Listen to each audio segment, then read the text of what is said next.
கர்த்தருடைய பரிசுத்த நாமம் மகிமைப்படுவதாக. எபெனேசர் 1 சாமுவேல் 7ஆம் அதிகாரம் 12ஆம் வசனம். இம்மட்டும் கர்த்தர் எங்களுக்கு உதவி செய்தார் என்று சொல்லி அதற்கு எபெனேசர் என்று பெயரிட்டான். செபிப்போம். அன்புள்ள இயேசு சுவாமி, இந்த புதிய மாதத்தின் புதிய ஆசீர்வாதமான வாக்குத்தத்தத்திற்காக உமக்கு நன்றி கூறுகிறோம். கடந்த 6 மாதமும் எங்களுக்கு உதவி தேவனாக இருந்து, எபெனேசராக இருந்து எங்களை வழிநடத்தினீரே, உமக்கு நன்றி. எங்களுடைய இல்லாய்மைகளிலும் கூட உம்முடைய கிருபை எங்களை தாங்கி வழிநடத்தி இந்த புதிய மாதத்திற்குள்ளே கடந்து வர தந்த ஜீவன், சுகம், பலன், ஆயுசுக்காக நன்றி கூறுகிறோம். வார்த்தையை கொண்டு எங்களோடு கூட பேசுங்க. அற்புத அடையாளம் நடக்க எங்களை உம்முடைய கரத்திலே ஒப்பு கொடுக்கிறோம். இயேசுவின் நாமத்தில் பிதாவே, ஆமேன்.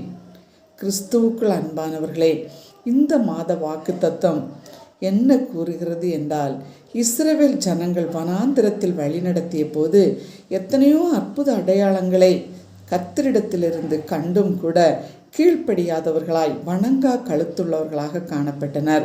சாமுவேலின் நாட்களில் இஸ்ரவேலர் பெலிஸ்தரோட யுத்தம் பண்ணி பலமுறை தோல்வியை அனுபவித்தனர்.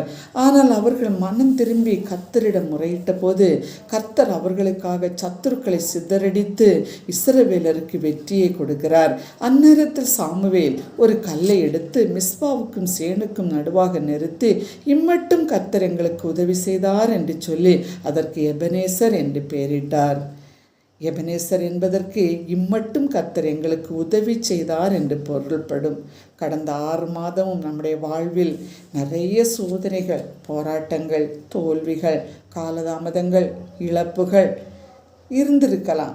ஆனால் இன்றைக்கும் நம்மை எல்லா இக்கட்டு சூழ்நிலைகளிலும் உயிரோடு வைத்திருப்பது அவருடைய கிருபை. அவருடைய கிருபையை எண்ணி ஸ்தோத்திர பலியாகிய கல்லை நாட்டி கர்த்தருக்கு நன்றி கூறுவோமா? உங்கள் முதிர் வயது வரைக்கும் நான் அப்படி செய்வேன். நரை வயது மட்டும் நான் உங்களை தாங்குவேன். நான் அப்படி செய்து வந்தேன். இனிமேலும் நான் ஏந்துவேன், நான் சுமப்பேன், தப்புவிப்பேன். ஒப்பு கொடுப்போமா? ஆமென்.